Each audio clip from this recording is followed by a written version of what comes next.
Heya, Angel Nasi this side, and a warm welcome to Angie's artwork. Today we're gonna make watercolor painting of mushrooms in the forest, and the colors I'll be using here are normal Camlin watercolor cakes, and the brushes that I'm using are round brushes.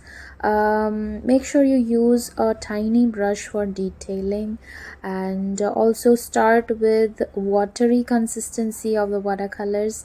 Later further you can add layers to it by giving it a more realistic touch. And just stay tuned and keep watching, guys. I'll catch you later.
guys, we're almost done with the painting. Here are the detailings that I'm doing. I hope you try it out yourself, and this time it has been a little bit of speedy painting, but I'll make sure that in further paintings I'll try to make it a real time and a mixture of speedy one too. So I hope you understood how these turned out to be little bit a touch of realistic painting. I hope you like the painting, and do check out my other videos that I've posted. Until then, Hakuna Matata.